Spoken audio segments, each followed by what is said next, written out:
우리 중학교 3학년 학생들에게 대학 입시란 무엇이냐? 바로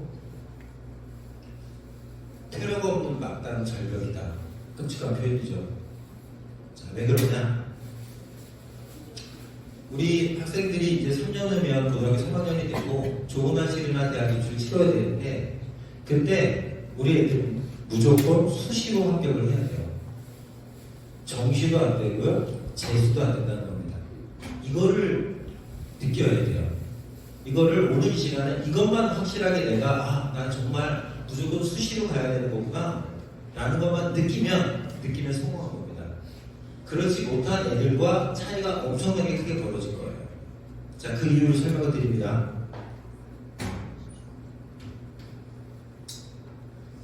아시다시피 대학 진학 방법은 세 가지가 있습니다. 자, 내신이 있겠죠. 내신은 고등학교 1학년 때부터 중간고사, 기말고사 열심히 봐가지고 점수를 획득을 하는 겁니다. 그걸로 대학 진학하면 돼요. 제일 좋죠, 이게. 그런데 모든 애들이 다 만족할 만한 내신이 나오는 건 아니에요. 그렇겠죠? 그런데 고등학교 3학년까지 내신을 땄는데 그 내신이 좋지가 않다. 내가 원하는 대학을 갈 수가 없는 성적이다. 그럴 수 있겠죠. 그러면 그 친구들은 이제 수능을 보는 거예요. 수능은 내신이랑 상관없이 이 한 번의 시험으로 내가 원하는 대학교를 갈 수가 있습니다. 근데 수능을 봤는데도 원하는 대학이 합격될 수가 있겠죠. 그럼 그때는 재수를 하는 거죠. 그래서 자, 인생에는 여러 가지 기회가 있듯이 대학 갈 때도 이렇게 세 가지 방법으로 저희가 갈 수가 있습니다. 자, 그런데 우리 애들은 뭐가 안 되느냐? 재수가 안 돼요. 또 뭐가 안 되느냐? 수능이 안 됩니다. 자, 재수와 수능이 안 되기 때문에 오직 고등학교 1학년부터 3학년까지 열심히 공부해서 획득하는 이 내신 성적으로만 대학을 갈 수밖에 없는 구조가 되어 있어요. 왜? 대학 입시가 개편됐기 때문에. 자, 그 이유를 설명을 드릴게요. 자, 재수가 불가능한 이유는요, 수능이 바뀌었기 때문이거든요.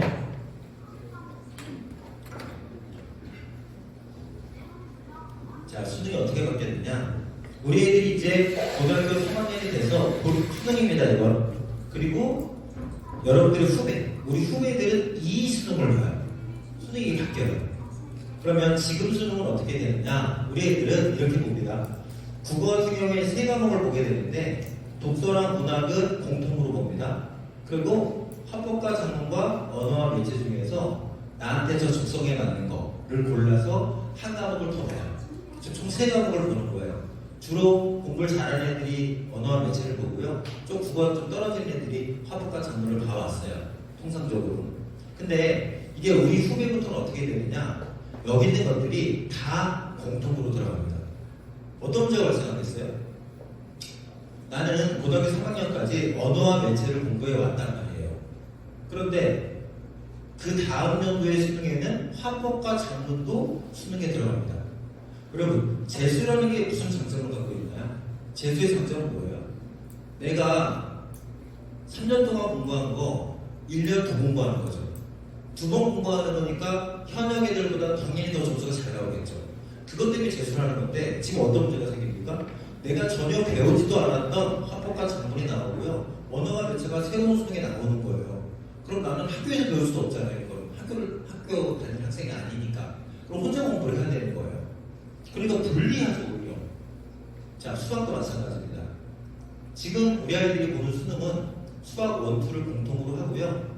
주로 문과 애들은 확률과 통계를 보고요. 이과 애들은 미적분이나 기하 중에 하나를 선택해서 봤단 말이에요.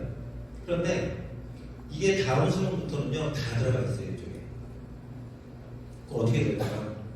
내가 문과 학생이라서 확률과 통계만 3학년 때까지 공부했고 그것도 열심히 준비해서 수능을 봤단 말이에요. 근데 내가 재수를 해야 돼요. 재수를 하면 미적분이 들어가 있어요. 미적분을 공부를 해야 돼요. 이과 애들도 마찬가지입니다. 나는 미적분만 공부해서 수능을 치렀는데 그 성적이 마음에 안 들어서 재수를 하는 순간 확률과 통계라는 새로운 단어를 새로 공부해줘야 돼요. 이 과목들을. 이거 정말 어려운 거거든요. 한 과목의 점수를 1년 안에 1등급까지 만든다는 건 정말 어려운 겁니다. 이거 그렇게 되기 때문에 재수가 오히려 불리하다는 거죠. 탐구 탐구가 제일 문제입니다. 탐구는 지금 문과 애들은요, 사회 9과목 중에 2과목을 선택을 했고, 이과 애들은 과학 8과목 중에 2과목을 선택해서 수능을 봤단 말이에요. 근데 이게 사회과학이 하나로 다 통합돼서 사회도 봐야 되고 과학도 봐야 돼요. 이건 뭐냐면 아예 배우지도 않은 과목을 처음부터 새로 배워야 된다는 거예요. 이렇게 되니까 우리 애들이 재수할 게 있어요? 할 수 있겠습니까? 재수할 수가 없어요. 무슨 얘기다? 재수가 현역보다 유리한 게 아니라 오히려 불리한 거예요. 그럼 어떻게 되겠습니까? 우리 애들이 치르는 마지막 수능, 이 마지막 수능을 잘 보는 수밖에 없겠죠. 그렇죠? 그 다음 수능을 보면 불리하니까. 자, 근데 우리 아이들의 수능은 어떠냐? 정말 최악의 상황입니다.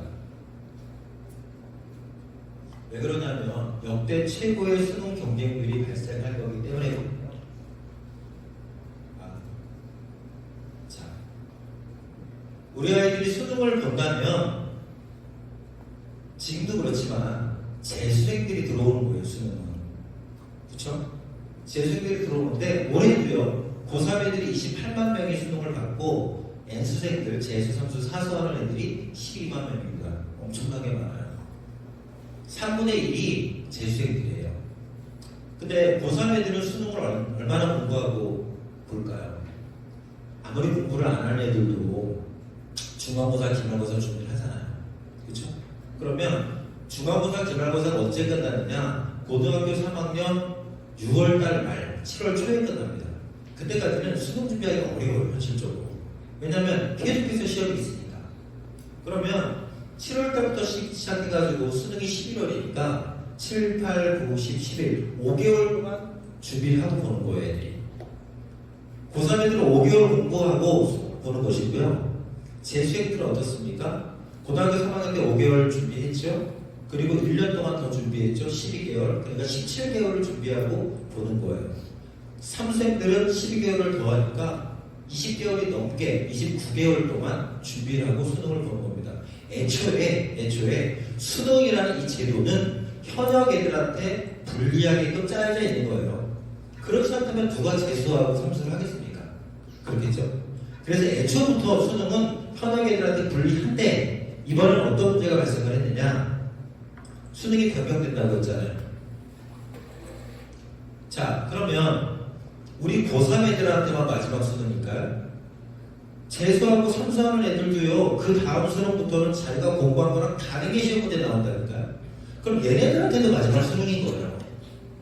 그쵸? 그럼 우리가 지금 알고 있듯이, 우리에게 마지막 수능이라는 걸 알고 있듯이, 재수 삼수하는 애들도요, 이제 이 시험이 마지막 시험이라는 걸 알고 있습니다. 그럼 어떻게 될까요? 이 12개월 동안 미친듯이 하겠죠. 얘네들은 재수까지 했는데 더 이상 갈 곳이 없단 말이에요. 그래서 평상시에 재수하고 삼수하는 애들과 완전히 마인드가 지금 다릅니다. 이 친구들은 죽기 살기로 해야 되는 친구들인 거예요. 그래서 애초부터 불리한데 이 재수 삼수하는 이 공부하는 시간들을 정말로 얘네들이 열심히 할 거기 때문에 우리 애들은 물리적으로 하고 싶어도 물리적인 시간이 너무 부족하기 때문에 이기기가 힘들어요. 제가 상담하는데 우리 아이들이 고3에 대해서 수능 봤을 때는 현역 아이들의 합격률이 정말 낮을 겁니다. 그러니까 수능으로 대학 갈 생각을 애초에 하지 말라는 거예요, 지금은. 이거를 옵션으로 두지 맙시다. 네. 자, 그러니까 재수 안 돼요. 수능도 안 돼요. 재수나 수능으로 좋은 대학 갈 수 있는 노력의 50%만 해도 내신으로 좋은 대학 갈 수 있습니다. 정말 어려워요, 지금 이게. 그럼 우리는 무조건 내신으로 대학을 가야 되는구나. 이거를 일단 인식을 해야 됩니다. 체감을 해야 돼요. 체감을 해야 돼요. 자, 지금은 이런 설명회를 듣고 있는 우리 부모님들, 학생들만 알죠. 이런 내용을. 하지만 몇 개월 안 지나면 이제 학교 다니는 중3 학생들은 다 똑같은 생각을 하게 됩니다. 나는 내신밖에 갈 수 있는 게 없구나. 그러니까 학교별로 엄청난 내신 경쟁이 벌어질 수밖에 없어요. 그렇기 때문에 우리는 지금부터 정말로 열심히 나보다 조금이라도 빨리 준비해 나가야 되는 거예요. 자, 그럼 어떻게 내비 준비를 할 것이냐? 일단 전제 조건이 필요합니다. 막연하게 희망을 갖지 말자. 대충 하면 되겠지. 어떻게 하면 되겠지. 뭐 주변 친구들 보니까 저 정도 공부하니까 나도 저렇게 공부하면 되겠지. 아닙니다. 현실을 정확히 직시를 하고 무엇을 어떻게 준비해야 될지를 체계적으로 정확하게 신경 써서 공부를 해나가야 되는데요. 그러기 위해서 우리가 어떤 현실에 놓여져 있는지를 알고 할 것 같아요. 중학교와 고등학교의 내신 구조가 다른데요. 우리는 내신을 따기 위한 것이니까 이 내신 구조를 잘 봐야 될 것 같아요. 중학교 때 내신은요, 절대평가죠. 여러분 이제 아이가 시험 보고 와서 성적표 갖고 오잖아요. 그럼 성적표 A, B, C, D 써요? 자, 그 A, B, C, D의 의미가 뭐냐? 90점만 넘으면 A 등급입니다. 80점 넘으면 B 등급이고요. 70점, 60점, C, D 등급 나옵니다. 60점보다 아래면 2등급이에요. 이렇게 내가 전교 몇 등급이고 중요치 않고 몇 점을 맞았는지에 따라 등급을 매기는 걸 절대평가라고 하는데요. 중학교 내신은 절대평가로 되어 있습니다. 자, 우리 사범중학교 3학년 학생들이 시험 봤죠. 2학기 때 시험을 봤고요. 1학기 때 성적이 있습니다. 자, 여기서 90점에서 100점을 넘은 친구들이 A 등급을 맞았을 텐데, 자, 선물 하나 또 준비할게요. 사동중학교 3학년 1학기 영어 성적에서 A 등급을 맞은 퍼센테이지는 몇 퍼센트나 될 것 같을까요? 자, 찍는 겁니다. 저요. 몇 퍼센트? 70. 70%. 그렇게 공부잘해. 네, 또 다른 근사한 분한테 드리는 겁니다. 이거 유기농차입니다. 네. 28%. 와. 네, 제 반응 보시면, 자, 마지막 한 분. 30%. 30% 제일 근사치십니다. 네, 일단 받아가세요. 네, 네. 아유, 좋으시겠어요? 자, 많이 틀리셨지만 그래도 제일 근사하셨어요. 42%입니다. 상당히 많죠. 상당히 많나요? 나머지 퍼센트도 보자면 B등급이 21%, C등급 별로 없고요. E등급이 22%예요. 그러니까 이 성적 차이가 상당히 많아요. 60점도 안 되는 애들이 이렇게 많다는 거예요. 90점 넘는 애들이 이렇게 많은지 모르셨죠? 정말 많습니다. 자, 그런데 여러분, 중학교 때도 여러분들이 우리 아이가 시험이 끝나면 우리 아이가 맞은 점수가 우리 학교에서 어느 정도 되는 수준인지를 중간중간 파악하셨어야 돼요. 근데 그러지 않으셨죠. 왜냐하면 에이, 중학교 때 공부가 뭐가 중요해. 고등학교 올라와서 잘하면 되지 라는 생각이 강하셨을 거예요. 나쁘지 않은 생각이세요. 하지만 고등학교 때도 그러시면 안 돼요. 한 번 한 번의 시험이 너무너무 중요한데 그 시험에서 우리 아이가 맞은 포지션이 어딘지 모르고 넘어간다면 나중에 대학 입학 오셨을 때요, 우리 아이가 이것밖에 못 써? 라는 후회하게 된단 말이에요. 자, 그러면 그 방법을 말씀드릴게요. 어디서 의료 성적을 제가 실질적인 걸 말씀드린다고 했잖아요. 그런 것들을 정보를 다 드리는 겁니다.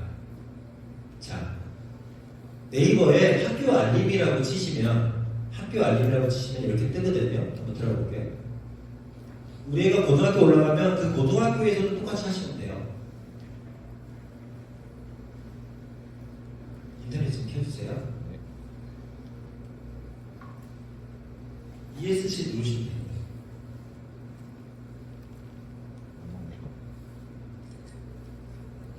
Alt 탭 누르셔도 되고요. 자, 이게 지금 학교 알림이죠? 여기다가 이천 사동중학교 한번 쳐주세요.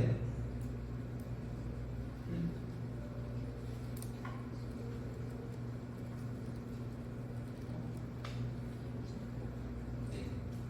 이제 하시면 본인도 이런 과정을 똑같이 하시면 되세요. 자, 그러면 키울게요. 채팅가? 네. 자, 이렇게 뜨죠? 클릭하시고 이렇게 보시면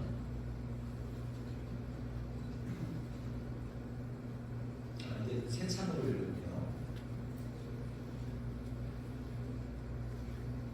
네.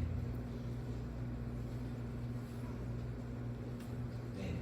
자, 이렇게 보시면 여러 가지 탭들이 있는데요. 이 중에 마지막 탭에 학업 성취 사항이라고 있습니다. 학업 성취 사항 누르고 그럼 두 가지가 나오는데 여기서 교과별 학업 성취 사항 보시면 자 여기서 727376 쳐주세요.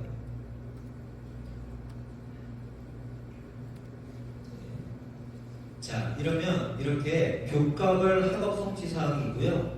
1학년 시험을 안 봤으니까 없고요. 3학년 거 볼게요. 그러면 3학년 1학기 때 우리 학생들이 어떻게 성적을 맞았는지가 나와 있습니다. 이 공시 자료거든요. 예를 들면 국어는 평균이 81.4고 A등급 맞은 애들이 46%다. B등급은 17.8%다. 이렇게 되어 있는 거예요. 우리 아까 영어를 봤으니까 영어를 한번 볼게요. 영어를 보면 평균이 77.9고 A등급 맞은 애들이 42.2%다. 이게 쭉 되어 있죠. 그렇죠? 이렇게 확인하시면 되세요. 그러면 우리는 지나간 중학교를 보는 건 의미가 없겠죠. 고등학교 1학년 올라가서 시험이 끝났을 때 들어가서 보시면 돼요. 그럼 우리 애가 80점 맞았다. 80점 맞았다. 그러면 만약에 이 성적이 고등학교 1학년 때 성적이라고 가정을 한다면 80점 맞았으면 우리 애는 여기 있는 거고 나보다 잘하는 애들이 40%가 있구나. 이렇게 하시면 되는 거예요. 한참 공부를 더 해야 된다는 얘기가 되겠죠. 이런 식으로 판단해 주시면 됩니다. 자, 스페이스.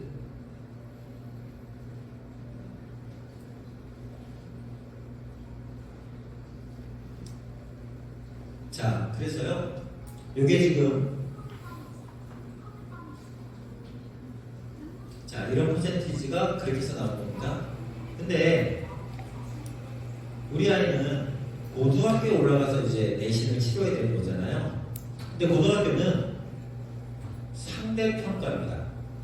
그러다 보니까 내가 몇 점을 맞았는지 중요하지가 않고 전교에서 몇 등이 있는지가 이제 중요해지는 거예요. 그래서 등급이 9등급까지가 있는데요. 1등급은 상위 4%가 1등급을 받고 상위 11%가 2등급을 받고 23%까지 3등급을 받습니다. 이렇게 해서 총 9등급까지가 되어 있고 내가 각 과목의 성적이 전교에서 몇 등인지를 확인해서 그 퍼센테이지에 들어가는 등급을 맞게 되어 있는 거예요. 그런데 어떤 문제가 발생을 하느냐? 자, 우리 중학교 때 공부를 제일 잘하는 애들이 A등급을 맞았고 걔네들의 분포가 지금 42%예요. 영어만 보면. 그러면 이 42% 안에는 전교 상위 1%도 있고 전교 상위 42%까지 있는 거 아니겠습니까? 그럼 얘네들이 고등학교 올라가면 성적이 어떻게 되겠어요? 42%면 40%를 넘어가는 거예요. 그러니까 이 친구들은 1등급부터 4등급 후반, 즉 5등급까지 포진되는 거예요. 그러니까 우리 애가 중학교 때 성적표를 받았을 때 A등급으로 많이 나와 있었어요. 그럼 공부 되게 잘해, 열심히 했구나라고 생각하겠지만 걔네들이 고등학교 때 성적표를 받아가면 5등급이 찍혀있고 4등급이 찍혀있는 게 대박입니다. 그럼 어떤 생각을 하시냐? 우리 애가 고등학교 올라가는데 성적이 떨어졌어. 아니요. 중학교 때 성적이 그거였던 거예요. 그거 그대로 적나라하게 드러나는 겁니다. 대부분이 이렇기 때문에 이거를 인지를 해야 돼요. 자, 그러면 A등급이 5등급까지 갈 수 있다면 그러면 성적표에 지금 B가 찍혀 있었던 친구는 어떻게 될까요?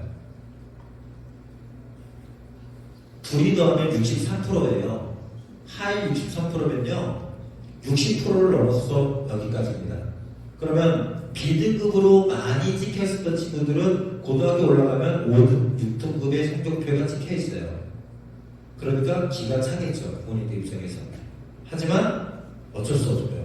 이게 본인 실력이거든요.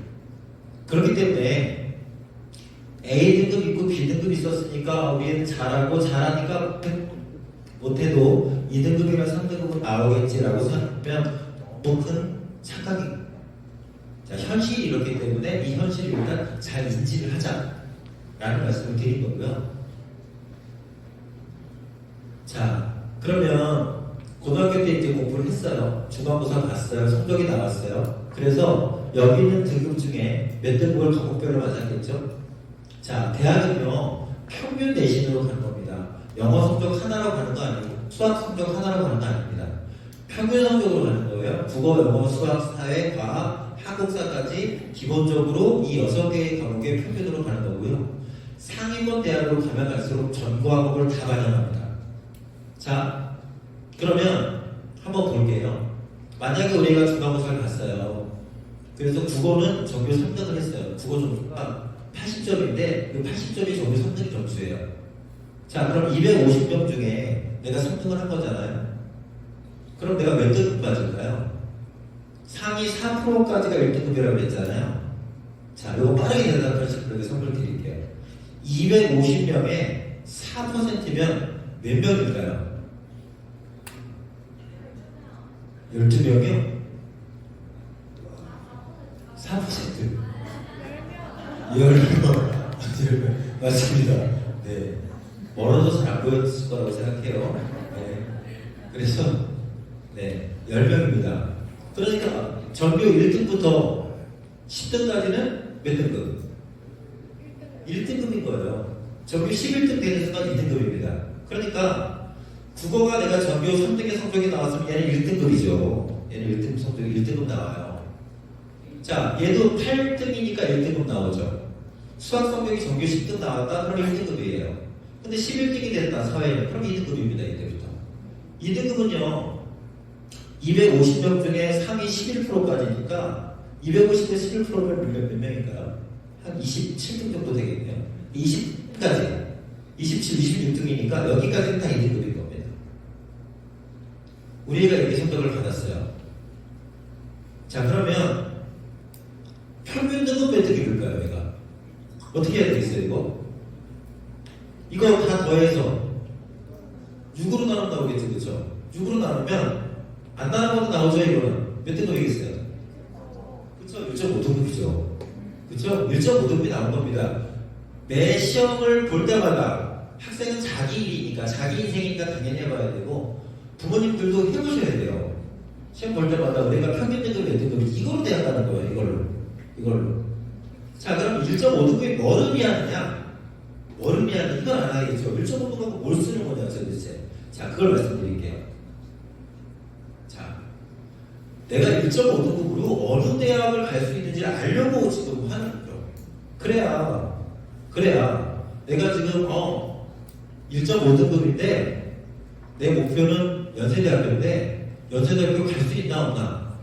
내가 4.3등급인데 내 목표는 충북대학교 무슨 학과인데 거기를 갈 수 있나 없나? 이거를 확인해야 되는 거예요. 만약에 못 가면 더 노력해야 되는 거고 계속해서 공부에 대한 자극을 받기 위해서 이게 필요하다는 겁니다. 자, 그러면 합격선은 어디서 확인을 하느냐? 대학 어디가라고 있습니다. 대학 어디가? 이 대학 어디가에 들어가 보시는 거예요. 알트 탭으로 나가주세요. 알트 탭으로.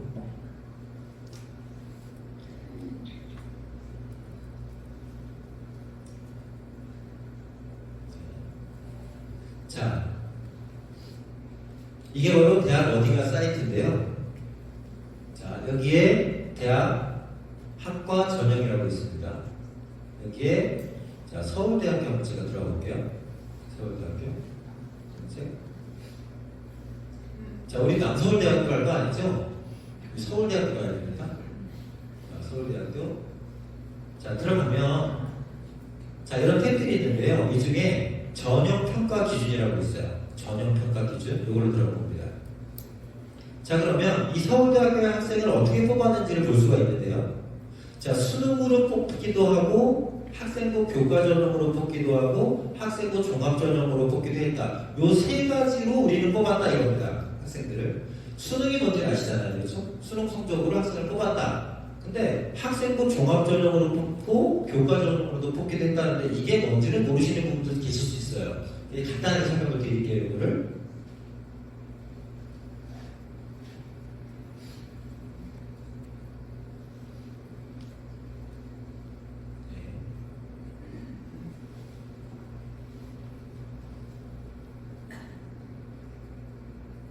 자, 학생부 교과 전형은 뭐냐? 쉽게 말하면 내신 성적만으로 학생을 뽑겠다는 거예요. 학생부 종합 전형은 내신 성적도 보지만 이 학생이 어떤 활동을 고등학교 동안 해왔는지를 보겠다. 이렇게 되는 거예요. 자, 예를 들어드릴게요. 만약에 A, B 두 학생이 다 어떤 학교에 물리학과를 지원고자 했다. 근데 A 학생은요 평균 등급이 2등급이에요. B 학생은 평균 등급이 3등급이고 A가 더 낫죠. A가 더 잘했어요. 근데 물리 성적은 A보다 B가 더 잘했어요. 내가 2등급이고 이 친구가 3등급입니다. 그런데요 B 학생은 물리 관련된 책을 많이 읽었어요.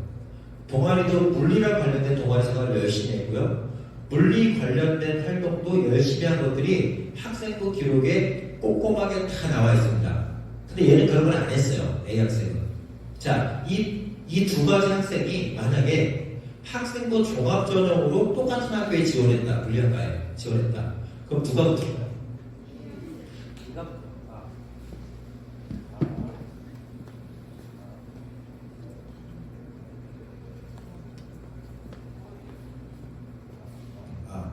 네.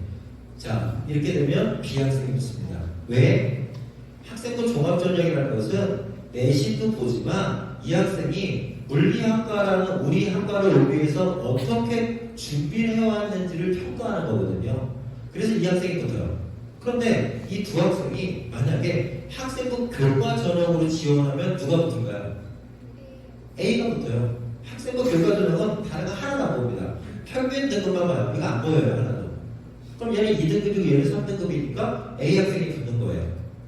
아시겠죠? 그러니까 자기가 뭘 준비해 왔는지 뭐가 더 강점인지에 따라서 이거를 넣을지 이거를 넣을지 고3 때 선택을 하는 거예요. 그렇죠? 자, 그러면 다시 그 웹사이트로 가주세요.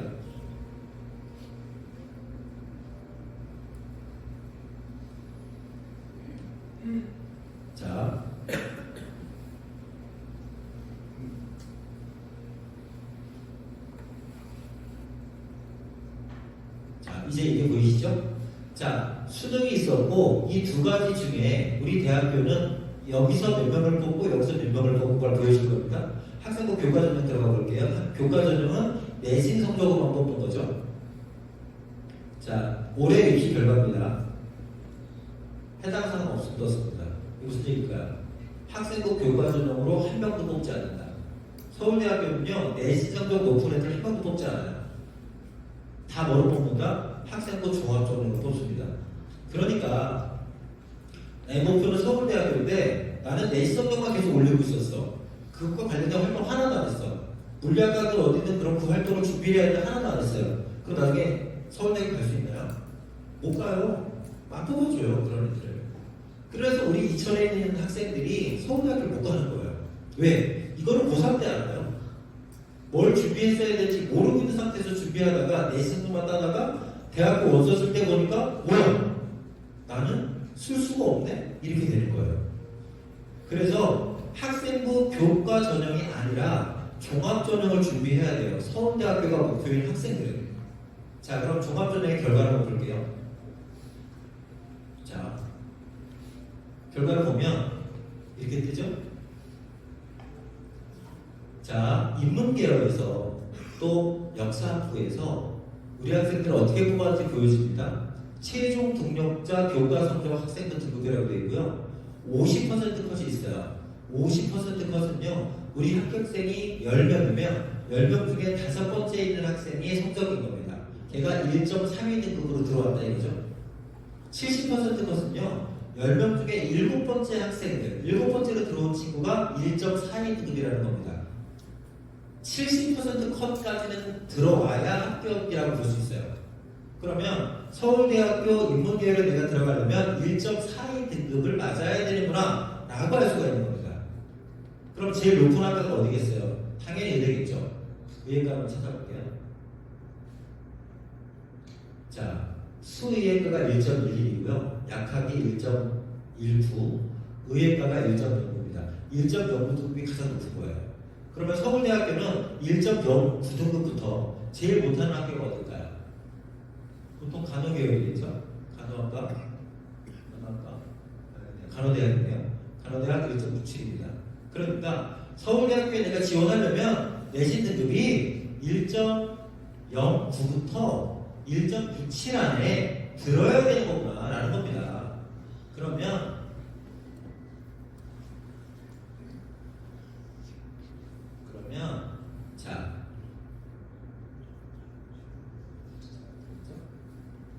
자, 내 등급이 1.5등급이 나왔다. 서울대학교는 1.05부터 1.67이구나. 이렇게 부모님들이 하셔야 돼요.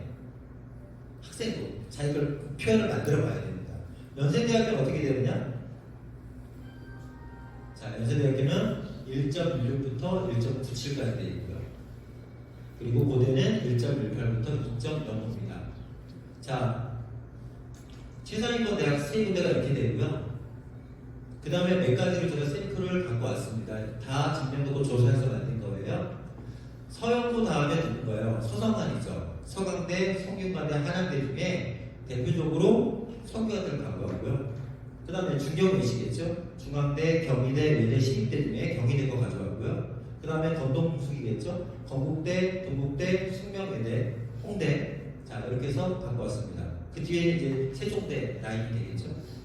자, 그러면 뭘 보는 거냐? 내가 지금 1.5등급을 맞았어요. 중간고사 성적을 딱 집계해봤더니 평균 등급이 1.5가 나왔다. 그러면 이렇게 라인을 잡아봤을 때, 아, 나 서울대 중위권 학과 정도는 갈 수 있구나. 나 연세대 고대 중위권 학과 정도는 갈 수 있구나. 나 성균관대 어디겠어요? 의대겠죠. 의대 제외하고 국토공학과 제외하고 제일 높은 상위권 대학 갈 수 있구나. 경희대학교 웬만한 데 다 갈 수 있구나. 그런데 여기 경희대가 1.0이 나온 것은요.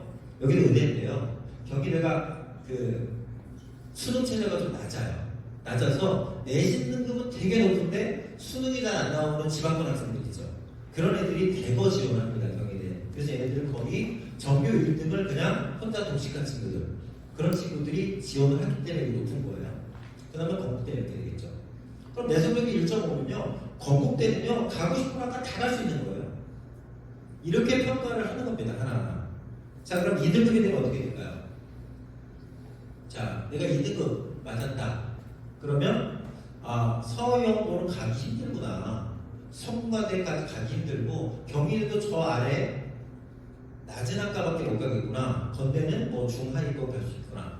이렇게 보는 겁니다. 아시겠죠? 그러면 우리 애가 뭐 3.5등급이 나왔어요. 그럼 3.5등급에 맞게끔 그 비슷한 학교들을 선정해서 이렇게 표를 한번 만들어 보셔야 돼요. 물론 저희 학원을 다니면 저희 학원은 다 해주겠지만, 그렇겠죠? 네. 자, 그래서 우리는 내신급 2등급 이하를 만든 걸 기본적인 목표로 해야 돼요. 근데 다 맞고 싶죠. 저절로 되는 게 아니잖아요. 그러도록 노력을 해야 됩니다. 노력을. 자, 그러면 어떤 노력을 해야 내신을 잘 만들 수 있느냐? 자, 내신의 독특한 특징을 보면서 우리가 생각을 해보면 답이 나옵니다. 내신은요, 같은 학교에 있는 애들끼리 경쟁하는 거예요. 내가 이 학교에서, A 학교에서 전교 100등인데 B 학교 가서 전교 1등이면 걔 성적 수준이 달라지는 게 아니죠. 그냥 그 수준은 똑같아. 하지만 그 학교에 소속된 애들의 성적이나 수준이 떨어지기 때문에 내가 거기 가면 전교 1등이 되는 거예요. 그게 그 학생이 훨씬 더 좋은다는 겁니다. 실력이 똑같은데도 불구하고. 그래서 같은 학교 학생끼리의 경쟁인 겁니다. 그러니까 당연히 고등학교 선택이 굉장히 중요해지겠죠. 다음 주부터 우리가 원서를 쓸 텐데 고등학교를 어떻게 선택해야 되는지 기준점을 잡아드릴게요. 자, 이것은요, 제가 학생들을 그동안 쭉 보내보면서, 예, 정말 많은 학생들 보내보면서 누적된 경험을 가지고 말씀드리는 겁니다. 자, 절대적인 수치는 아니지만 이렇게 되더라라는 거죠. 뭐를 생각해보면 되냐면요, 우리 학생들이 가만히 눈을 감고 생각해보세요. 우리 반에 한 20만 명도 있을 거예요. 있을 텐데 그 성적을, 자, 3분의 1, 3분의 1, 3분의 1 하고 나눠보는 거예요. 머릿속에 떠올려보세요. 그 중에 나는 어디 있을까? 우리 반 애들 중에. 그러면 상위 3분의 1에 있는 학생들은 반에서 한 1에서 8등 정도 될 거고요. 그 다음에 있는 애들은 9에서 16 정도 될 거고, 마지막은 16에서 25등 정도가 될 겁니다. 이 중에 알아요, 자기가 어느 정도 있는지. 자, 그 포수는 먼저 생각을 하고요. 만약에 내가 반에서 1등에서 8등 정도 하고 있다, 그러면 휴학금 지원하세요. 내가 열심히 해서 여기 들었는지, 놀았는데 여기서 들었는지 상관없습니다. 그렇다는 것은 이미 놀았는데도 들었다는 건 재능이 있다는 거고요. 열심히 해서 여기 들었다는 것은 노력하면 된다는 친구예요. 그러니까 휴학에 와서 충분히 경쟁력 갖고 공부할 수 있습니다.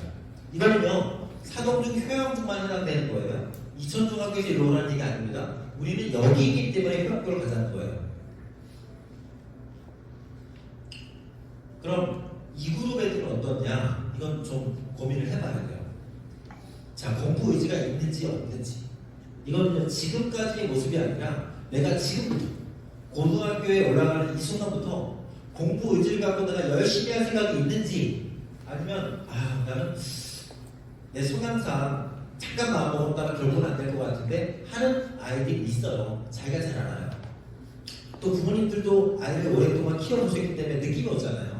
자, 그랬을 때 공부 의지가 있다, 그러면 휴학을 가세요. 공부 의지만 있으면 성적 다 나옵니다. 근데 공부 의지가 없다, 잘 안 한다, 그러면 다산고를 실험하십시오. 자, 그 다음에 마지막 3그룹도 두 가지로 나눌게요. 공부 의지가 있다, 그러면 다산고를 합니다. 공부 의지가 없으면 지금 하위권이잖아요, 그죠? 그러면 사실 특성학으로 가는 게 맞아요. 특성화고 지원을 했던 친구들도요, 결국은 다 대학 가요. 특성화고 원래 취업을 목적으로 하는 거죠. 근데 여러분, 학교 알림이 아까 말씀드린 사이트에 들어가 보면요, 졸업생들의 그 진로가 다 나와 있거든요. 몇 %일까요? 취업하는 애들이 3%도 안 돼요. 고등학교 졸업하고 취업만 해도 3%도 안 돼요. 그럼 대학 진학하는 애들이요, 70%가 넘어요. 특성화고 가도요, 지금 당장 공부하기 싫으니까 고등학교 가서 취업하면 되겠지, 편하잖아 라고 생각하겠지만, 고3 되면요 생각이 다 달라져요. 취업 자리가 있지도 않고 다른 학생들, 내 친구들 다 대학 가고 하는데 나만 고졸로 있고 싶지 않아요. 당연히 대학 준비를 합니다. 다 대학 갑니다. 그래서 가는 게 좋아요. 여기서 특성화고에서 특성화고 전형으로 대학 진학할 수가 있습니다. 자, 그런데 여기 없는 학교들 있죠. 왜 제가 휴학고랑 다산고만 말씀드렸냐? 일단 이연고, 양정고, 이천고는 휴학고랑 비슷해요. 레벨이 떨어진다고 생각하고 자꾸 굴러가는데 똑같아요. 대동소이합니다. 그런데 휴학고를 안 가고 거기 가면 버스 타고 다녀야 돼요. 그리고 이천고면 이천고등학교에 해당되는 학원을 다녀야 되잖아요. 그쵸? 거기서 여기 사람을 안 해줘요. 그리고 여기 있는 애들이랑 거기 있는 애들이랑 달라요. 시구가 잘 안 돼요. 여기 끝나고 집에 와야 되잖아요, 이쪽으로. 걔네들 거기서 계속 놀고 같이 공부하고. 그래서 결과적으로 혼자 외롭게 학교 생활합니다. 제가 2고, 양정고, 이연고 간다는 친구들 매년 붙잡아놓고 얘기했어요. 가지 말라. 가면 후회한다고. 그래도 학교에서 가래요. 엄마가 가래요. 가요. 3개월만 지나면요, 잘못 왔어요, 이래요. 성적 안 나와요. 절대 안 나와요. 그래서 중학교 때 자기랑 내신성적 비슷했던 친구들보다 훨씬 더 못한 대학을 간다니까요. 그렇다고 학교 생활을 재밌게 하는데 재밌게 하는 것도 안 해요. 맨날 피곤해 떨어서 왔다 갔다 해요. 친구도 없고. 그럴 필요가 전혀 없다는 겁니다. 그래서 같은 라인이니까 그럴 바에는 휴학고 가라는 겁니다. 그러면 다산고는 제1고로 갈 수도 있잖아요. 그렇죠? 근데 제가 학교를 폄하하는 게 아니라 그냥 현실적으로 그렇다는 거예요. 제1고는요, 면학 분위기가 좀 안 좋아요. 아직까지. 다산고 애들은요, 다산고도 종합학교고 제1고도 종합학교예요. 종합학교라는 것은 인문반도 있고 특성화도 있고 같이 섞여 있다는 거겠죠. 그런데 다산고 애들은 착해요. 많이 착해요. 착해가지고 공부를 안 하잖아요. 공부를 안 하면 수업 분위기를 흐리고 난장판 치고 하는 게 아니라 교실 뒤에서 조용히 엎어져서 자요. 공부 안 하는 애들은.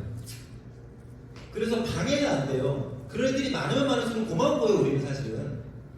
그렇죠? 근데 제일 good 친구들은요, 난장을 펴요. 교실에서. 그래서 공부를 하는 애들이 10이고 공부를 안 하는 애들이 90이 되잖아요. 그러면 공부를 하는 10의 애들이 공부를 안 하게 돼요. 그거는. 애초에 여러분, 다산고나 제1고를 간다는 것 자체가 성적이 그렇게 높지는 않았다는 거잖아요. 그 얘기 뭐겠어요? 주변 친구들이나 환경의 영향을 많이 받는다는 거죠. 자기가 의지가 있더라도 쉽게 흔들린다는 거예요. 그런데 학교 갔더니 반 애들 전체가 다 놀고 있어요. 나 혼자 공부해서 성적 내야지가 아니라 나도 놀아야겠다 이렇게 된다는 거예요. 몇 개월 못 갑니다, 의지가. 그런데 다산고 애들은요 안 그래요. 공부 잘하는 애들과 못하는 애들이 나눠져 있어요. 공부 잘하는 애들은 계속 공부하고요, 안 하는 애들은 뒤에서 엎어져 자는 거예요. 그렇기 때문에 다산고가 훨씬 유리하다. 이런 말씀을 드리는 겁니다. 자, 이제 정말 중요한 것들 말씀드릴게요. 내신을 잘 받는 직접적인 방법들이 필요하겠죠. 세 가지 비법을 말씀드릴 건데요. 첫 번째 비법, 고등학교 1학년 1학기 성적에 모든 것을 쏟아부어라. 자, 선행으로 고등학교 2학년과 하는 친구들도 있을 거고요, 1학년 2학기과 하는 친구들도 있을 거예요. 하지만 일단은 고등학교 1학년 1학기 성적에 모든 걸 쏟아부어야 되는데요. 왜 그러냐? 자, 1학년 1학기 누구나 열심히 해요. 고등학교 올라가기 때문에 놀던 친구들도 이제부터 방학 때 공부 좀 해봐야지 라고 마음은 일단 먹습니다. 공부를 열심히 한단 말이에요. 그런데 7월이 되면 어떻게 되느냐? 자, 중간고사는 한번 본 거고요. 4월 말에 중간고사 보죠. 6월 말에서 7월 초에 기말고사 봅니다. 중간고사, 기말고사 두 번 봤어요. 그 두 가지 성적을 취합해가지고 한 학기 성적이 나옵니다. 근데 학생마다 목표가 다르겠지만, 예를 들면 나는 그래도 경희대급 대학을 가고 싶어. 그렇죠? 그러면 2등급 안에 들어와야 되는데 중간고사, 기말고사 봤던 그 내신 등급이 한 4등급쯤 나왔어요. 그럼 내가 목표로 하는 대학을 갈 수 없잖아요. 인생의 애초에 불가능하죠, 4등급이면. 그럼 얘는 무슨 생각을 하게 되냐? 어차피 계속 부족해봤자 안 되겠지. 왜냐면 3년의 평균 등급으로 가야 되는데 벌써 한 학기를 망쳤으니까 남은 시험은 이제 4번밖에 없는데, 그쵸? 1학기, 2학기, 2학년 1학기, 2학년 2학기, 3학년 1학기까지 4번밖에 없는데 그걸로 해서 될까? 수능을 그냥 차라리 준비할까 지금부터? 그런 고민을 하게 돼야 돼. 근데 수능을 볼까라고 고민했으면 수능을 볼 준비를 하면 돼요, 실질적으로. 그러면 내신 준비하는 것보다 더 좋은 데를 갈 수도 있어요. 왜냐하면 얘는 3년 동안 수능 준비를 하는 거니까. 근데 문제는 뭐냐면 고민만 하고 수능 준비를 하지 않는다는 거예요. 마음만 그냥 할까? 하면서도 중간고사 다가오면 다시 중간고사 공부하고 기말고사 공부하고 이렇게 된다는 겁니다. 그리고 또 7월 되면 방학이란 말이죠. 중학교 때 방학 생각해보세요. 하루에 8시간, 9시간씩 공부했나요? 우리 애들 중학교 때 안 했죠? 그렇게 해야 되는데 안 했어요, 고등학교 때. 그럼 고등학교 올라서 할 것이냐? 안 한다고요. 안 하는 애들은. 그다음 중학교 때랑 똑같이 보내요. 그렇기 때문에 2학기 때 성적이 더 떨어집니다. 더 떨어져요. 대부분의 애들이에요. 다 떨어져요. 그럼 뭐다? 내가 거꾸로 말하면 1학년 1학기 때 성적이 잘 나오면 이런 스케줄을 가는 애들이 60% 이상이기 때문에 나머지는 이제 계속해서 나는 가만 내 성적 그대로 유지가 되고 있을 뿐인데 다른 애들이 아래로 내려가기 때문에 내 성적이 올라가는 거야, 자동적으로. 그래서 1학년 1학기 성적을 잘 받는 것이 굉장히 중요하다. 그러면은 2학기 때도 이 성적을 유지하려고 애를 쓰게 되고 다른 애들은 빠지기 때문에 내 성적이 계속해서 올라가게 되는 거예요. 결과적으로 좋은 대학을 간 친구들은 대부분 다 이런 패턴을 가졌습니다. 자, 그러면 고등학교 1학기 성적을 잘 받으려면 어떻게 해야 되느냐? 과도한 설문보다는요, 4월 말, 5월 초에 있는 중간고사에 모든 걸 쏟아부어야 됩니다. 여러분 3월에 학교 가거든요. 3월 2일 날 개학하잖아요. 4월 말에 시험 2달 공부하고 학교에서 2달 공부하고 바로 중간고사예요. 2달 동안 뭘 얼마나 배우겠습니까? 자, 그러면 어떻게 해야 되느냐? 우리 학교에 만약에 내가 효고를 간다, 다산고를 간다, 우리 학교에 중간고사 시험 범위를 미리 파악을 합니다. 어디서 갈 수 있을까요? 아까 말씀드렸잖아요. 학교 알림이 애들하고 다 있다고. 작년도 있고 있고요. 올해 것도 다 계획표가 올라와 있어요. 그걸 보면 매년 똑같은 부분이 시험 범위이기 때문에 그 시험 범위를 파악해서 여기까지가 시험 범위구나 이거를 파악을 빨리 합니다. 예를 들면 수학 같은 경우에는 2차 함수의 활용까지가 보통은 최대값 최소값까지가 보통은 다 시험 범위거든요. 표본은 그래요. 그러면 거기까지가 시험 범위라고 알고 그걸 딱 표시해놓습니다. 책에 다 여기까지를 내가 무조건 1등급 맞아야겠다는 각오를 놓고 하는 거예요. 그러면 지금부터 당장 내일부터 1월 말까지 그 시험 범위에 대해서 집중 공부를 합니다. 1월 말이면 지금 12월 초니까 2달 정도 돼요. 1월 말까지는 2달이면 중간고사 범위까지 뽑고도 남습니다. 공부할 수 있어요. 저희 학원 스케줄도 1월 말까지 중간고사 범위까지 나가는 거니까 그 스케줄만 따라오면 중간고사 범위 다 나갈 수가 있어요. 그 1월 말까지 공부를 해서 열심히 공부해요. 그 다음에 뭐라는 것이냐, 내 학교 중간고사 시험지로 테스트를 보는 거예요. 내 학교 중간고사 시험지로 작년도 되겠죠. 작년 시험지로 시험을 보는 거예요. 작년 시험지가 어딨나요? 회고 5개, 다산 5개? 어디 있겠어요? 저희 학원이 있겠죠. 그렇죠? 저희 학원이 있는 거예요. 그래서 저희 학원에 10년치가 다 있기 때문에 그걸로 공부를 할 수가 있습니다. 시험을 보는 거예요. 시험을 봤는데 놀랍게도 1등급이 나왔어요. 그러면 얘는 다른 거 선행해도 돼야지. 1학년 2학기 거 해도 되고요. 자기가 만약 고등학교 2학년 거 나가고 있었다?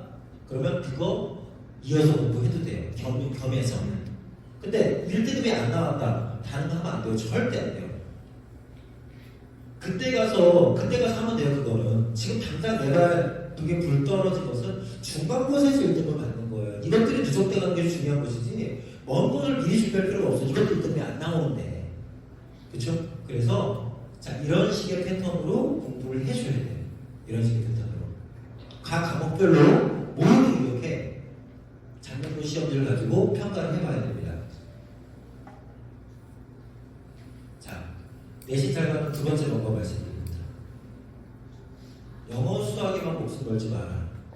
이거 정말 옛날 생각이에요. 우리 부모님들 공부할 때 영수만 잘하면 돼. 아니라니까요. 평균 등급으로 가는 거예요. 평균 등급으로. 내신은 국어, 영어, 수학, 과학, 한국사까지 최소 6개의 단원의 과목의 점수의 합산으로 가는 겁니다. 합산으로 가는 거예요. 서울대, 연세대, 고려대, 그다음 성균관 상위 6개 대학은요. 근데 여기에 음악, 미술, 체육, 기가, 컴퓨터, 한문까지 다 들어가요. 정규과로 가는 거예요. 정규과로. 정규과로 가요. 정규과로 다 받아가는 겁니다. 그런데 이제 그 아래 등급 애들은 다 할 능력이 안 되잖아요. 그러니까 6개의 과목만 보는 학교가 그 아래 대학들이에요. 다 봐야 돼요. 다.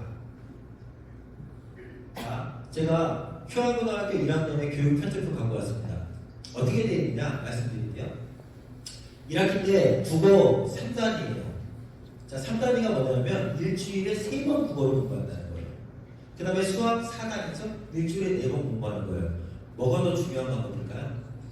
수학이 더 중요한 과목이에요. 중요한 과목에 더 많은 시수를 배정하게 돼 있어요. 영어 3단이죠. 영어보다 수학도 중요해요. 한국사 3단위, 통합사회 3단위, 통합과학 4단입니다. 그래서 수학이랑 과학이 4단이고 나머지 애들은 다 3단이에요. 자, 그럼 이걸 갖고 뭐라는 것이냐? 자, A학생, B학생이 있습니다. A학생은요, 중간고사를 봤어요. 국어 성적이 1등급 나왔고, 수학 성적은 2등급이 나왔어요. 근데 B학생은요, 국어가 2등급이 나오고, 수학이 1등급이 나왔어요. 그러면 평균 등급 몇 등급이에요, 이 친구? 1.5죠. 얘는요? 그렇죠, 1.5죠. 1.5가 정상이어야 되는데, 그렇지가 않다고요. 디테일하게 들어가면. 왜 그러냐면, 수학이 몇 단이에요? 4단이고, 국어는 몇 단이에요? 3단이죠. 누가 더 중요해요? 수학이죠. 그러면 이 두 학생이 똑같은 등급을 받았을 때 누구 등급이 더 높을까요? B가 더 높다는 거예요. 왜? 단위수가 높은 걸 더 잘했잖아요. 이렇게 해서 미세하게 점수 차이가 나기 시작하는 거예요. 똑같은 1.5등급처럼 보이지만 얘가 1.45가 나오고 얘는 1.5가 나오고 이렇게 됩니다. 이해가시겠죠? 그래서 얘가 더 높게 나온다는 겁니다. 그럼 볼게요. 그러면 영어 수학 열심히 했어요. 영어를요, 얘가 1등급 받고 국어, 한국사, 사회 별로 안 좋아하니까 얘네들 3등급 맞았어요. 그 학생보다요. 국어, 사회 한국사 1등급 받고 영어 5등급 받은 친구가 훨씬 더 좋은 대학 가요. 똑같은 3단이잖아요, 다. 그쵸? 그러니까 영수로 대학 가는 건 옛날 얘기예요. 완전히 생각을 바꾸셔야 됩니다. 시수가 다 이렇게 정해져 있기 때문에 이 시수에 맞게 공부를 해야 돼요. 만약에 영어랑 수학 중에 한 과목만 공부해야 된다면 당연히 수학을 공부해야 되겠죠. 시수가 높으니까. 그렇겠죠. 이렇게 구성되어 있다는 겁니다. 자, 그래서 전 과목 공부를 해줘야 됩니다. 자, 내신 잘 가는 세 번째 비법. 매일 꾸준하게 공부해야 됩니다. 이게 사실 제일 중요해요. 우리 중학교 때 어떻게 공부했습니까? 솔직히 시험 때 반짝했잖아요. 3점 나오면 막 계획표 세우고 막 하는 애들, 그것도 공부 잘하는 애들이에요. 시험 기간이 언제지도 모르는 친구들도 있어요. 특히 중요하지 않은 과목, 뭐 전날 공부하는 것도 있어요. 기가 같은 거, 프린트 뭐 하루 이틀 만에 그냥 밤새서 공부하고 시험 보고 다 그랬잖아요. 그렇죠? 자, 그런데 중학교 때 이래도 돼요. 절대평가고, 그렇죠? 이게 성적 갖고 고등학교를 가고 못 가고 하는 게 그렇게 중요하지는 않으니까. 그런데 고등학교 때 그렇게 하면 안 됩니다. 고등학교 때는요, 매일 꾸준히 해야 돼요. 그날 공부하고 그날 반드시 복습해줘야 됩니다. 그리고 점차 업그레이드 시켜나가야 돼요. 자, 이 점차 업그레이드가 뭔지를 말씀드릴게요. 굉장히 중요한 거니까 이 방식을 꼭 따라주셔야 돼요. 뭐냐면 전교 1등이나 전교 100등이나 처음에 공부할 때 문제집은요 다 기본서로 공부를 해요. 중간 난이도로 되어 있는 문제집으로 문제 푼다는 거죠. 전교 1등이라고 최상위 문제를 처음부터 풀 수 있는 게 아니에요. 중간 난이도로 다 공부를 시작해. 학원도 중간 난이도로 가르치고요. 처음 배우니까. 그런데 매일 꾸준히 하는 건 뭐냐면 그 중간 난이도의 문제집을 매일 공부를 하는 거예요. 전교 1등은 매일 하거든요. 매일 하기 때문에 중간 난이도의 문제집이 한 달 반, 두 달이면 끝나요, 그게. 근데 전교 100등 하는 친구는 매일 공부하지 않아요. 3일에 한 번, 5일에 한 번 생각날 때 그때 뒤집어 봅니다. 그럼 그게 한 달 만에 끝날까요? 아니요. 시험 볼 때쯤 돼서 끝나요, 그 책이. 전교 1등은요, 두 달 만에 중위권 문제집이 끝났잖아요. 그러면 문제집을 바꿔요. 중상위 문제집으로. 바꿀 여유가 되는 거예요. 그거 풀어요. 그래 걔는 성적이 올라가는 거예요. 중위권, 중상위권 문제집 다 풀었잖아요. 상위권 문제집 풀어요. 그렇게 해서 매일 꾸준히 공부했기 때문에 그게 가능해요. 그럼 시험 볼 때가 되면은 상위권 문제집까지 끝내놓은 상태예요. 이렇게 돼야 되는데 중위권 애들 어떻게 되느냐? 한 권 가지고 계속 공부합니다. 업그레이드를 못해요. 문제집을 업그레이드를 못 시켜요. 그래서 시험 볼 때까지 중위권 문제집 한 권 갖고 시험 봤기 때문에 중위권 성적이 나오는 거예요. 왜요? 걔가 하고 있지 않아서가 아니라 매일 안 하다 보니까 그 책을 못 끝내는 거예요. 끝내. 매일 해줘야 돼요. 매일 안 하면 성적이 올라가지 않습니다. 힘든 일이에요. 하지만 정말 정신을 바꾸고 생활 태도를 바꿔서 해야 돼요. 언제 집중해라? 고등학교 1학기 성적만이라도 그렇게 만들면 나머지들이 떨어져 준다니까, 떨어져 나간다니까요. 그때까지만이라도 최상위권 문제집까지 풀어줘야 돼요. 그러면 저희 한번 이제 학습 프로그램 말씀드릴게요. 지금 말씀드린 세 가지 공부 비법을 그대로 다 담아놨습니다. 우리는 세 가지 싸움에서 이겨야 되는 거거든요. 첫 번째, 과목과의 싸움입니다. 영어 한 과목, 수학 한 과목, 영수 두 과목 하는 거 쉽죠? 웬만한 운동가는 다 할 수 있어요. 하지만 국어, 영어, 수학, 사회, 과학, 한국사 그것 외에 서울대, 연세대, 고려대, 서강대, 한양대 이런 데에서 요구하는 음악, 미술, 체육, 기술과정, 컴퓨터 이것까지 다 공부한다는 거 쉽지 않거든요. 그만큼 능력이 된다는 거예요. 하지만 이 6개의 과목은 어느 대학이든 다 요구하고 있기 때문에 이 과목에 대한 전체 공부가 다 필요하다. 두 번째, 시간과의 싸움입니다. 말씀드렸다시피 매일 빠짐없이 공부하고 복습하고 공부하고 복습하고. 마지막, 자신과의 싸움입니다. 스스로 공부하는 학습 환경을 조성해줘야 돼요. 집에서 공부 잘 안 됩니다. 네, 폰 있으면 공부 잘 안 돼요. 근데 이거 부모님 통제 되시나요? 지금도 통제 잘 안 되잖아요. 그쵸? 휴대폰 내라, 뭐 해라, 말하고 잔소리하고 그런다고 내놔요. 괜히 사이만 안 좋아지지. 이거를 해줄 전문적인 관리자들이 필요한 거예요. 그래서 이 세 가지를 다 담아서요. 저희 학원의 수업 시간표를 말씀드릴게요. 자, 고1 종합반 관리 시간표입니다. 그냥 수업 시간표가 아니라 관리 시간표예요. 이걸 그대로 저희가 관리를 합니다. 예를 들면, 자, 이 과목을 보세요. 국어부터 한국사까지 다 들어가 있죠. 한국사는 이제 별개로 신청하시는 거고, 월화수목금안에 국어, 영어, 수학, 사회, 과학을 다 배웁니다. 매일 와가지고요, 5시 반부터 수업이 시작돼가지고 끝나는 건 10시예요. 물론 이 순서는 달라질 수 있어요. 반별로. 하지만 이렇게 구성되어 있습니다. 그러면 자, 수학 1시간만 공부했어요. 국어 1시간만 공부했어요. 그럼 여기 숙제 있고 여기 숙제 있겠죠? 공부하고 있어요. 그거 스터디 카페에 저희 학원 학생들만 쓸 수 있는 전용 스터디 카페가 있습니다. 가서 복습해야 돼요. 문제 풀어야 돼요. 1시간 반입니다. 1시간 반 동안 이거 할 수 있으면 다 못해요. 못할 가능성이 커요. 그럼 더 남아서 공부해도 되고 집에 가서 공부해도 돼요. 자, 이렇게 돼 있습니다. 요거를 매일 하는 거예요. 매일 하는 거예요. 스터디 카페 누가 있냐? 관리스님 계세요. 애들 피곤하죠. 힘들죠. 졸 수 있어요. 잘 수 있어요. 그럼 한 10분 재워줍니다. 그리고 슬그머니 다가가서 깨워줘요. 공부하자. 힘들지. 음료수 갖다 줄 수 있어요. 유상이에요. 갖다 줄 수 있어요. 자, 그래서 깨워주고 관리하고 사진 찍습니다. 공부하는 모습 부모님한테 보내드릴게요. 자식 열심히 공부 칭찬해주세요. 부모님이 받아야 될 스트레스를 저희가 다 받겠다는 거예요. 관리를 해주는 겁니다. 이렇게. 그러면 아이가 공부를 안 할 수가 없어요. 자, 이렇게 합니다. 그럼 이렇게 하면 어떻게 발생을 하느냐? 여기 지금 설명을 드리는 학생들 중에서도 이런 얘기를 하는 아이들이 분명히 있습니다. 여러분, 이게 쉬울까요? 힘들까요? 힘들어요. 부모님은 공부하면 좋겠다 싶겠죠. 막상 부모님이 앉아 계셔도 힘들어요. 공부하는 게. 그쵸? 중학교 때 널널하다가 힘든 게 당연한 거예요. 그래서 같이 오시라는 겁니다. 부모님이랑 같이 의지를 하고 학생한테 격려를 해주지 않는 이상 이어갈 수가 없는 거예요. 이거는. 그런 애들이 결국은 좋은 대학을 가는 거거든요. 그런데 이제 아이들이 공부하기 싫으면 어떻게 되느냐? 옆에 다른 학원 다니는 친구들을 봐요. 영어 학원만 다니고 수학 학원만 다니는데요. 걔는 맨날 놀아요. 시간 여유가 있어. 유튜브도 보고 친구들 만나고 채팅도 하고 다 해. 근데 나는 5시부터 10시까지 아무것도 못해. 그럼 그 친구가 부럽죠. 지금 당장은. 그러면 엄마 나 공부하기 싫어. 그만 다니래. 이렇게 말하면 얼마나 좋아요. 그렇게 말하지 않죠. 뭐라고 얘기할까요? 학원을 가면 공부가 안 돼 엄마. 나만 차별해. 수업 자습 시간 애들이 또 떠드는데 공부가 안 돼.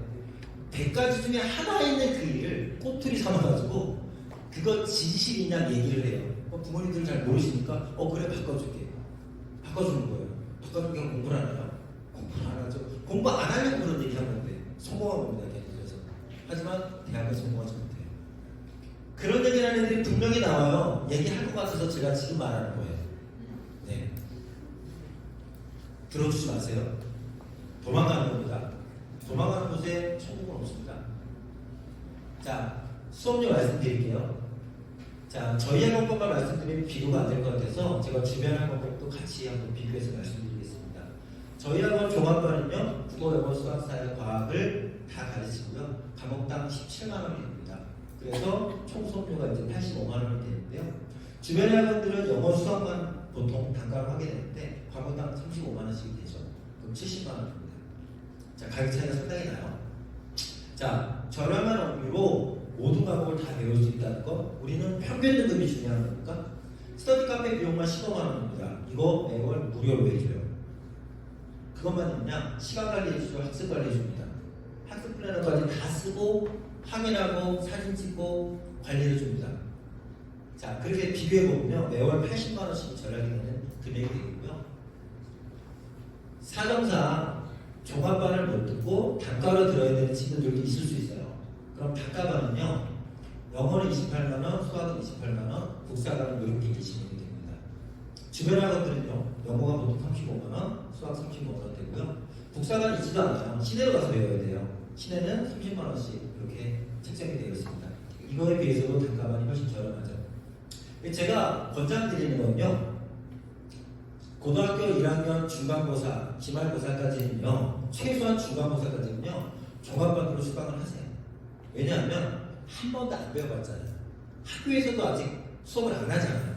그런데 무슨 과목이 어떻게 짜야 될지 자체를 모를 거예요. 그래서 종합반을 들어가지고 이 과목은 이렇게 구성되어 있구나. 이건 이렇게 공부하는 거구나. 공부법을 선생님들이 다 해주시니까 사회선생님은 사회선생님대로 과학선생님 과학선생님대로 과학 공부는 이렇게 해야 되는 거야 주요 맹점들을 다 말씀해 주십니다. 그러면 그걸 통해서 아 이렇게 공부하면 되는구나 라고 파악할 수가 있어요. 그리고 중간고사를 봤어요. 이제 봤어요. 잘 나왔어요 성적이. 그럼 이제 판단하면 되는데 아 과학, 사회 내가 혼자 공부해도 이 정도 나올 것 같은데 이제 그러면 단가로 보면 돼요. 단가 선택해서 나한테 필요한 과목 골라서 수강을 해도 됩니다. 그래서 이런 과정을 한번 거쳐보는 게 가장 좋은 효과가 나오더라라는 말씀을 드립니다. 네. 자, 이제 이후에 진행 과정을 말씀드릴게요. 자, 반면성고사가 언제 있냐면 다음 주 수요일 날 있어요. 과목은 영어랑 수학을 보고 자, 30문항씩 볼 겁니다. 이거는 고등학교 1학년 과정, 1학년 수준의 중학교 1학년부터 3학년까지인데요. 아무튼 좀 높은 수준의 문제로 시험을 볼 거예요. 그리고 선행 과정을 벌써 했던 친구들도 있어요. 고일 과정 저희 학원에도 있고요. 고일 과정이 이제 뭐 끝난 친구들도 있고 합니다. 그런 애들은 별도로 시험을 볼 거고요. 자, 이 시험을 보면 이제 반응이 배정이 되겠죠. 그러면은 그 주 금요일 날 이제 반편성이 어떻게 되는지 가족톡으로 말씀을 드릴 거고 그때 수업 시간표도 안내를 드리겠습니다. 그리고 다음날 차량을 이용해야 되는 친구들도 있으니까 차량 안내까지 이렇게 드리면 되겠습니다. 정규 수업은요 12월 11일 월요일부터 시작되는 거고 자 말씀드렸다시피 5시 30분부터 10시까지 매일 공부하는 거예요. 이걸 안 하잖아요 여러분. 한번 보세요. 오늘 설명해 드린 친구들 집에 가서 자, 학원 수업 안 듣고 얘가 어떻게 공부하나 보세요. 학원 만약에 등록을 안 했다면 매일 놀고 있습니다. 놀게 돼 있어요. 학원 끝났고 학교 시험은 끝났고 이제 고등학생이 되고 친구들 어디 놀러 다니죠. 덩달아 놀러 다니는 이 귀중한 두 번 다시 올 수 있는 이 귀중한 시간을 다 놓치게 됩니다. 바로 그냥 공부할 수 있게 해주세요. 12시까지 스터디 카페 열어놓을 겁니다. 공부 더 하고 싶으면 남아서 공부하면 돼요. 그때는 부모님이 데리러 오셔야겠죠. 저 고등학교 때 새벽 2시, 3시까지 공부할 때 저희 어머니가 자전거 타고 저 맨날 데리러 오셨습니다. 공부에 빠져가지고 내가 몇 시간 됐는지도 모르고 공부하고 어머니도 잠깐 잠이 드셨다고 오셨을 때는 새벽 4시, 5시에 오셨어요. 교실에 혼자 불 켜고 공부하고 있는 모습을 보면 어떠시겠어요? 부모님 하면 어떨 것 같아요? 흐뭇하죠. 행복하죠. 그쵸? 12시에 독서실에서 혼자 공부하고 있는 아이 들어가서 살짝 보고 있으면요 마음이 찡합니다. 그 힘을 한번 느껴보세요. 네, 오늘 아침 일찍 오셔서 너무 고생 많으셨습니다. 유익한 정보, 실질적으로 도움이 되는 정보 많이 받아가고 계실 거라 생각합니다. 너무 고생 많으셨습니다. 감사합니다.